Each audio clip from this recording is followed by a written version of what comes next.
السلام عليكم ورحمة الله وبركاته. أهلا وسهلا بكل متابعيني من كل مكان. بتمنى يا رب دايما تكونوا بخير وصحة وسعادة. النهاردة إن شاء الله هعمل معاكم وجبة اقتصادية جدا جدا.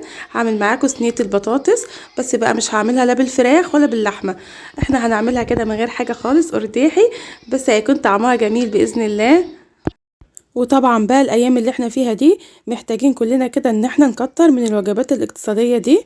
مش اهم حاجة ان احنا ناكل كل يوم لحمة او فراخ، لا، اهم حاجة اللمة الحلوة، وان احنا دايما نحمد ربنا ونشكر فضله على وجود النعم. ربنا يديمها علينا يا رب كلنا. تعالوا بقى نشوف هنعمل الكلام الجميل ده ازاي. معايا هنا عصير طماطم فريش، دول حوالي 5 طماطمات، ومعايا بصل كده مقطعاه جوليان او شرايح رفيعة، ومعايا 5 فصوص من الثوم. هنقطعهم كده عادي بالسكينة، مش لازم يعني فرم ناعم. بصوا، مكونات سهلة وبسيطة خالص، وهنعملها كده واحنا واقفين في 5 دقايق في المطبخ. يعني كمان أكلة موفرة واقتصادية ومش هتاخد مننا وقت ولا مجهود. هنيجي بقى نحط التوابل بتاعتنا، توابل بسيطة وسهلة خالص: ملح وفلفل اسود، ورشة كده بسيطة من الكمون، ورشة بسيطة من البهارات او ال7 بهارات، او توابل اللحمة، توابل الفراخ، التوابل اللي انت بتستخدميها وبتفضليها في الاكل بتاعك. هنقلب بقى الكلام الجميل ده مع بعضه. هنقلب التوابل مع البصل والثوم عشان البصل ينزل المية بتاعته.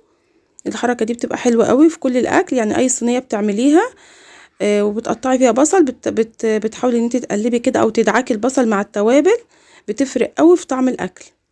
بعد كده بقى هجيب البطاطس بتاعتنا، احنا مقطعينها طبعا شرايح الى حد ما سميكه، يعني مش رفيعه عشان ما تتهريش معانا.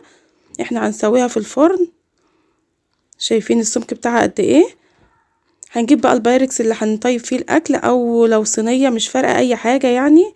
هنحط بقى البصل كده والبطاطس ونقلبهم مع بعض. بعد كده بقى هضيف الطماطم بتاعتي المضروبه في الخلاط، بس الاول كده هضيف عليها معلقه من معجون الطماطم او الصلصه المعلبه الجاهزه. ممكن نستغنى عن الخطوه دي لو مش حابينها، بس يعني يستحب تكون الطماطم بتاعتك المضروبه في الخلاط تكون حمراء. تمام، هنضيفهم كده على البطاطس بتاعتنا. بعد كده هنرش عليها كده رشه من البقدونس، وهنضيف عليها معلقتين من الزيت.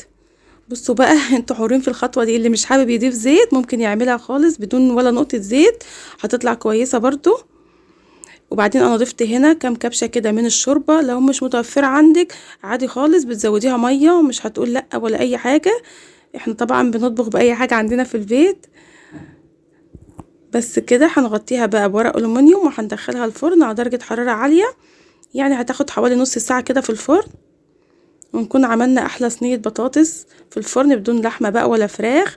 وطبعا كلها كده واحنا واقفين، مش بنشوح حاجه على النار، يعني كله كده في البايركس مره واحده وبيدخل الفرن. شايفين بقى بعد ما طلعت من الفرن لونها حلو قوي وشكلها جميل.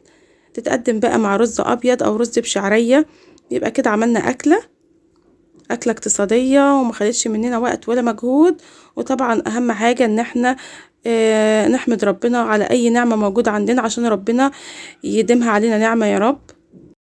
ولو عجبكم بقى الفيديو بتاع النهارده ما تنسوش تعملوا له لايك وشير، واللي لسه ما اشتركش في القناه يشترك ويفعل جرس التنبيهات عشان توصلكوا دايما اشعارات بكل الفيديوهات الجديده اللي بنزلها. واشوفكم ان شاء الله على خير في الوصفه اللي جايه. والسلام عليكم ورحمه الله وبركاته.